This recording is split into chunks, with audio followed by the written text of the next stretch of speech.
একটি মাত্র হাদিসের আলোকে বর্ণনা করতে চাই। রাসূলুল্লাহ সাল্লাল্লাহু আলাইহি ওয়াসাল্লামের 10 বছরের খাদেম হযরত আনাস রাদিয়াল্লাহু তাআলা আনহু বর্ণনা করেন, লাম ইয়াকুন রাসূলুল্লাহ সাল্লাল্লাহু আলাইহি ওয়াসাল্লাম ফাহিশাও ওয়ালা লাআনা ওয়ালা সাব্বাবা, কানা ইয়াকুলু ইনদাল মা'তাওয়াতি মালাহু তারিবা জাবিনুহু। রাওয়াহুল বুখারী রাহিমাহুল্লাহু তাআলা। এই হাদিসের মাঝে আল্লাহ নবী সাল্লাল্লাহু আলাইহি ওয়াসাল্লামের 3টা গুণের কথা, 3টা সিফাতের কথা, 3টা বৈশিষ্ট্যের কথা উল্লেখ করা হয়েছে। হযরত আনাস রাদিয়াল্লাহু তাআলা আনহু বর্ণনা করেন যে রাসূলুল্লাহ সাল্লাল্লাহু আলাইহি ওয়াসাল্লাম অশ্লীল ভাষী ছিলেন না। তিনি কখনো অশ্লীল ভাষায় কথা বলতেন না, 1 নম্বর সিফাত। 2 নম্বর সিফাত, ওয়ালা লাআনান, রাসূলুল্লাহ সাল্লাল্লাহু আলাইহি ওয়াসাল্লাম কখনো কাউকে অভিসম্পাত করতেন না, লানত দিতেন না। ওয়ালা সাব্বাবান, 3 নম্বর বৈশিষ্ট্য, রাসূলুল্লাহ সাল্লাল্লাহু আলাইহি ওয়াসাল্লাম কখনো কাউকে গালি দিতেন না।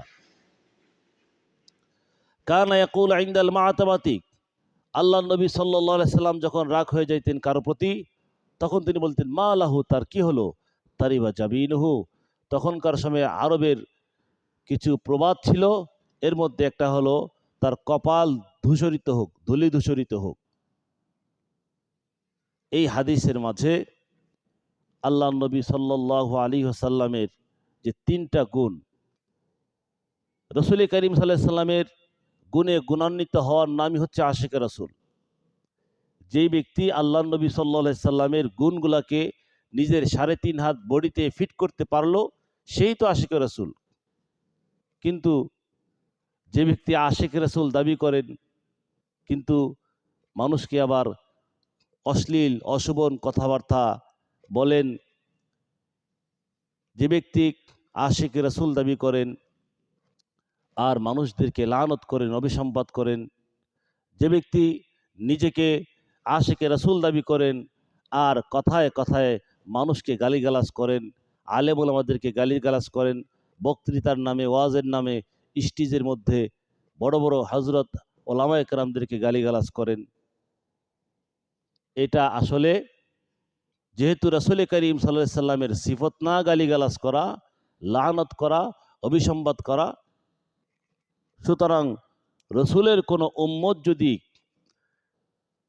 অন্য কাউকে লানত করে, ফাহেসা কথা বলে, গালিগালাজ করে, যেহেতু এটা রাসূল করিম সাল্লাল্লাহু আলাইহি সাল্লামের সিফত না, বৈশিষ্ট্য না, সুতরাং সে আশিকে রাসূল হইতে পারবে না। কেননা এক হাদিসের মধ্যে আছে, মুসলিম শরীফের হাদিস, হযরত আবু হুরায়রা রাদিয়াল্লাহু তাআলা আনহু থেকে বর্ণিত, আল্লাহর নবী সাল্লাল্লাহু আলাইহি সাল্লাম বলেন, লা ইয়ানবাগি লিসিদ্দীকিন আইয়াকুনা লাআনান, কোন সিদ্দিকের জন্য লানতকারী হওয়া সঙ্গত নয়, শোভনীয় নয়। যিনি সিদ্দিক হবেন তার মধ্যে লাআন, তিনি কখনো লাআন হবেন না। যিনি রাসূল করিম সাল্লাল্লাহু আলাইহি সাল্লামের আশিক হবেন তিনি কখনো সাব্বাব হবেন না। যে ব্যক্তি হাকিকতে রাসূল করিম সাল্লাল্লাহু আলাইহি সাল্লামের আশিক, সে কখনো কাউকে গালি দিতে পারেন না।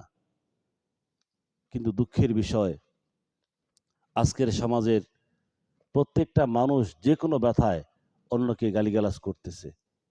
আর বিশেষ করে ওয়াজের মঞ্চ, বক্তৃতার